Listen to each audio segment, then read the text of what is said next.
What if the reason your prayers feel like they're bouncing off the ceiling isn't because God has gone quiet? It's because you never actually handed him the wheel. You've been asking him to fix the marriage, calm the anxiety, clarify the decision, heal the thing that keeps you up at night, and nothing moves. So you start to wonder if he's even listening. But here's the truth most people miss. It was never about volume. It was never about how loudly or how often you prayed. It was about order. Who's actually first?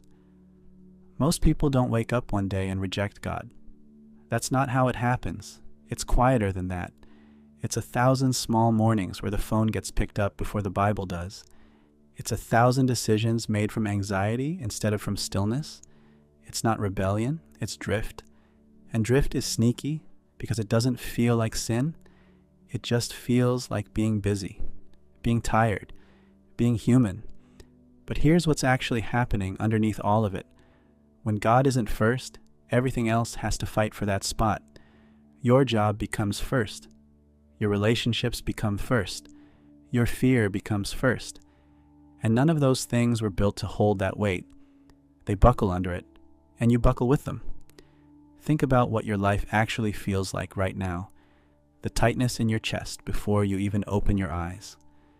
The way small decisions, what to say in that text, whether to take that job, how to respond to that person who hurt you, suddenly feel enormous because you're making them alone from the inside of your own noise. Think about how your identity shifts depending on who's in the room. Confident here, small there, unsure of who you actually are when nobody's watching. Think about how full your calendar is and how empty you still feel at the end of the day. Activity without meaning, motion without direction. That's not a personality flaw. That's the natural result of a life where the center isn't holding, because the center was never actually God. Jesus said it plainly in Matthew 6:33, "Seek first the kingdom of God, and all these things will be added to you." Not instead of these things, added to them, as a result of them. The order matters more than the effort.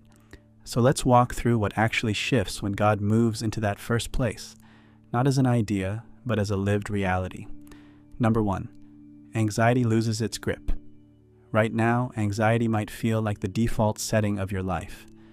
You wake up already bracing. But Philippians 4:6-7 says, "Do not be anxious about anything, but in everything, by prayer and petition, present your requests to God." And the peace that follows doesn't come from having the outcome. It comes from having handed it over. When God is first, anxiety doesn't vanish overnight, but it loses its authority. It becomes a visitor instead of a landlord. Number 2, decisions become clearer. Without God first, every choice gets run through fear, ego, or exhaustion. You second-guess everything because you're the only voice in the room. Proverbs 3:5-6 says, "Trust in the Lord with all your heart, and lean not on your own understanding, and in all your ways acknowledge him, and he will make your paths straight." That's not a promise of an easy answer. It's a promise of clarity that comes from no longer deciding alone. Number 3, identity becomes stable. When your worth depends on performance, approval, or comparison, it shifts constantly, because those things shift constantly. But Galatians 2:20 says it's no longer you who lives, but Christ who lives in you. When God is first, your identity stops being rented from other people's opinions and becomes something settled, something that doesn't move just because someone else did. Number 4, priorities reorganize themselves. This one is quiet, but massive. You stop chasing things that were never meant to fill you. Matthew 6:21 says, "Where your treasure is, there your heart will be also." When God is first, you don't have to force yourself to care less about the wrong things.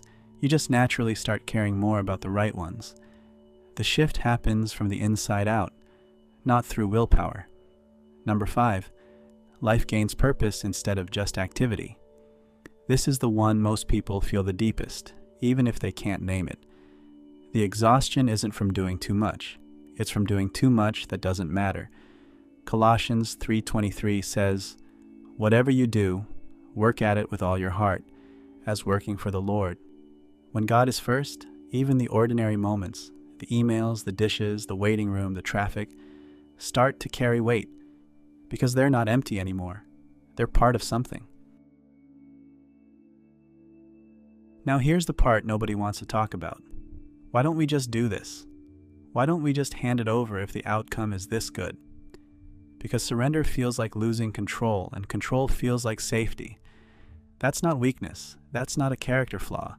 That's just what it feels like to be a person who has been hurt, who has been disappointed, who has learned, sometimes the hard way, that things fall apart when you're not holding them tightly. So you grip harder, you plan more, you keep God close, but not first, because first feels risky, and underneath that grip is usually exhaustion, the kind of tired that sleep doesn't fix. Anxiety and disappointment and self-reliance stack on top of each other until surrender feels less like peace and more like free falling. That's not a lack of faith. That's just what it costs to be honest about how hard trust actually is. And God isn't shaming you for that. He's not standing over you with his arms crossed, waiting for you to get it right. He's inviting you, again, today, the same way he did yesterday. And here's where the pressure can finally come off. This shift doesn't require a grand gesture. You don't need a mountaintop moment or a perfectly clean life before you come to him. You don't have to fix the marriage first, or beat the addiction first, or have the calm and confident faith first. That's backwards. He meets you in the moving toward him, not after you've arrived. Every small choice counts. The 2 minutes before the phone gets picked up, the honest prayer said through gritted teeth, the decision to trust him with just this one thing today, even if you can't trust him with all of it yet. That's not weak faith. That's what faith actually looks like for most people, most days. Quiet, imperfect, repeated. So if you take one thing from this, let it be this. God being first isn't a religious rule you're failing to keep. It's the difference between carrying everything alone and carrying it with someone who was never overwhelmed by the weight in the first place. The anxiety, the blurry decisions, the shifting sense of who you are, none of that means something is wrong with you. It means the order got flipped somewhere along the way, and it can be flipped back. Not perfectly, not all at once, just today. Just this one decision, made quietly, before anything else demands your attention.